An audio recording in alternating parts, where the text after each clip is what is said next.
Welcome, friends, to the channel Classy Frugality. My name is Tanya, and I'm so glad that you decided to join me today. Well, January 1st has come and gone, and I hope that you all had a wonderful day. I hope you were able to enjoy the day, and I hope that it allowed you to reflect on the year that has just passed and hopefully remember some of the good things, some of the positive things about the year. One of the things that I did was partake of a traditional New Year meal. I'd never really done that before, but I decided to give that a try, and I'll tell you what I came up with. I also researched some fun facts, some fun information about the traditional meal. So a traditional New Year's meal is supposed to consist of things like greens, pork, beans, and cornbread. Apparently, eating pork on the first day of the new year brings prosperity to the coming year. It's supposed to bring wealth and good fortune all throughout the rest of the year. Greens represent paper money. If you think of just big green cabbage leaves and folding it over, you can see how the connection would be made. Other greens that people eat as part of the traditional meal include kale, mustard greens, turnip greens, and even sauerkraut. As far as the pork, a lot of people eat smoked sausages. They may eat ham. You can have pork chops, whatever you would like. Pork is considered a sign of prosperity in a lot of countries. And the reason that they say that it represents good luck is because pigs root forward. They root forward. They're not looking back at anything. They're moving forward. So that is supposed to represent prosperity.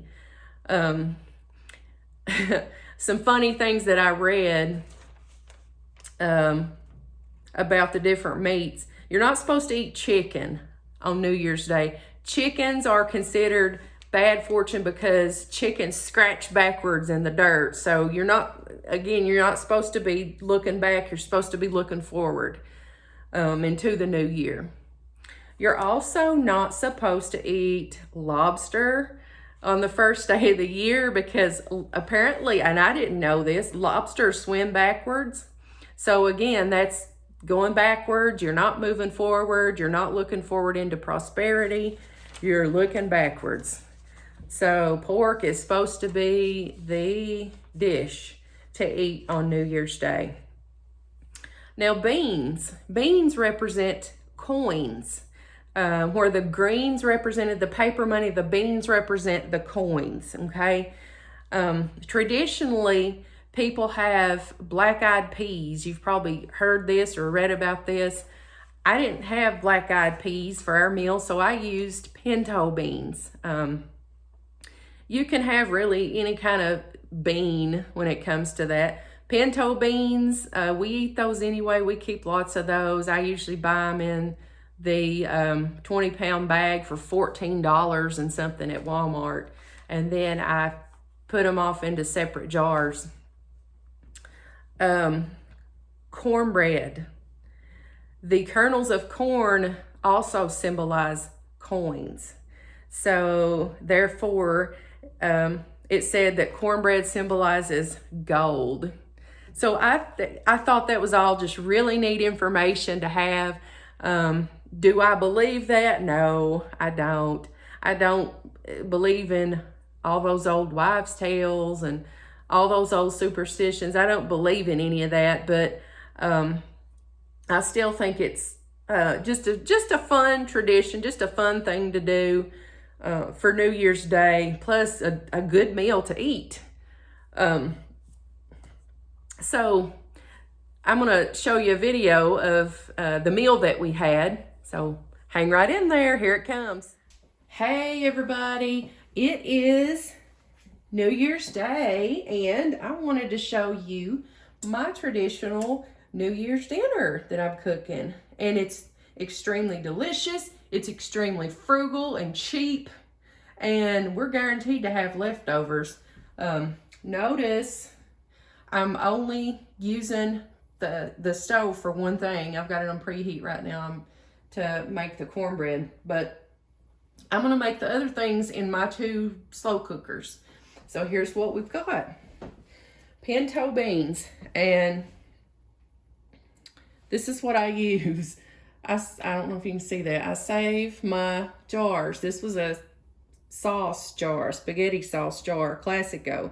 Beautiful jars. Love these Classico jars. They actually say Atlas Mason on them. And the labels come off beautifully off these. I think they do that intentionally. But this is about 1 pound of pinto beans. And I'm just going to pour these right here. I sort of eyeballed these when I poured them in the jar, because a lot of people are super meticulous about sorting through beans. I'll be honest, I'm not. I just go for it. So here's literally all I do. Look, you just dump them beans in that crock pot. Just dump them in there. Now, I saved a ham bone, and it's still got a lot of meat on it. I saved that from December from a ham that we cooked. It was a shank portion ham that I had gotten for 78 cents a pound, I think it was at Kroger. So this, you're looking at pennies here, but man, the flavor it's gonna give these beans. So literally, okay, beans, ham bone, water.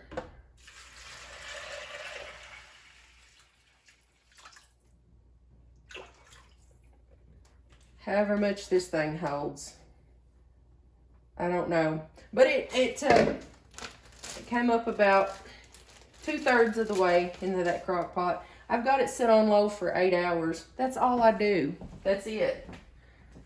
You don't have to know how to cook when you have a slow cooker, a crock pot. You just put it in there.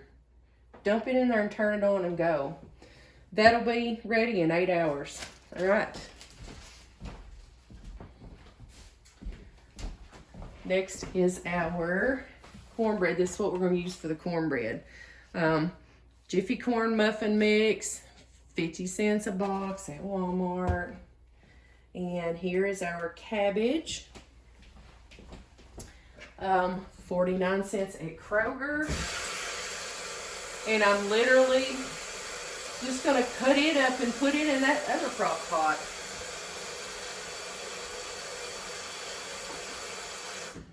All right.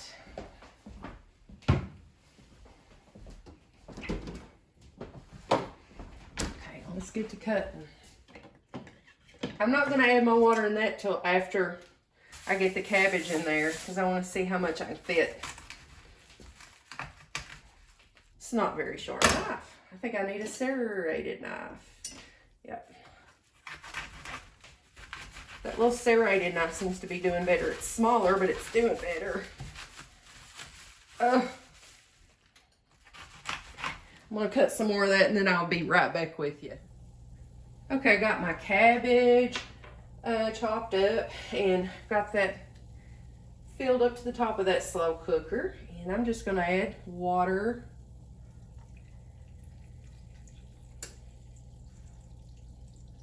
This doesn't need any seasoning. You can put some seasoning in there if you want to, but I usually don't. Black pepper would be good. There we go. I just filled it up almost to the top. And this is the kind of little slow cooker that it's a simple little plug-in kind. So all you do is plug it in. There's no timer or anything. I've had this a long time. I really need to get another bigger one, maybe not as big as that one over there, but maybe you know, the round kind. I don't know, what are they, 2 gallon, or I don't know, whatever they are, a gallon. All right, so see, easy as can be. We've got our beans, we've got our ham in there for pork. Got our cabbage. Now I'm just going to put together the cornbread. I got this little pan. I like this one because I have a lid that fits on it too after it's done. I've just sprayed some cooking spray in there. And I just make this according to the box. Package of corn muffin mix.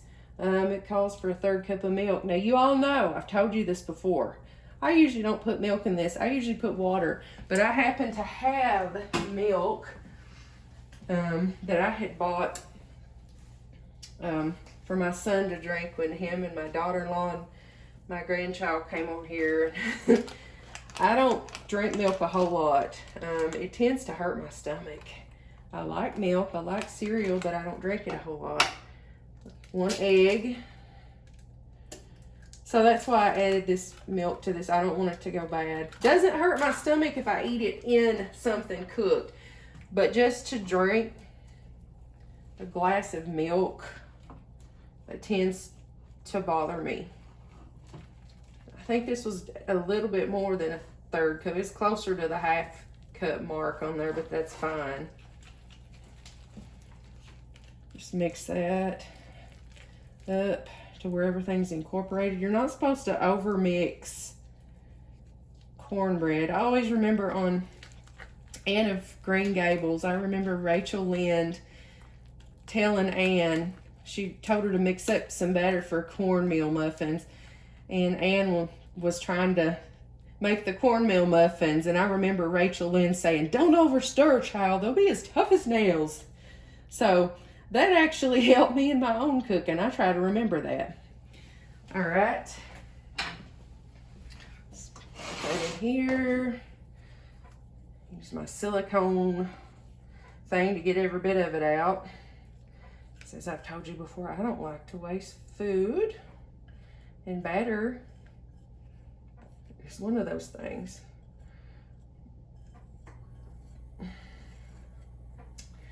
Much as we can, smooth that out.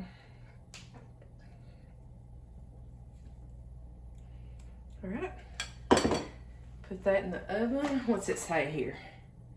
400 degrees. This is for muffins, 15 to 20 minutes. All right, we'll eyeball it. We'll eyeball it and see how long it takes. All right. Well, you see how easy that was to create a traditional New Year's meal.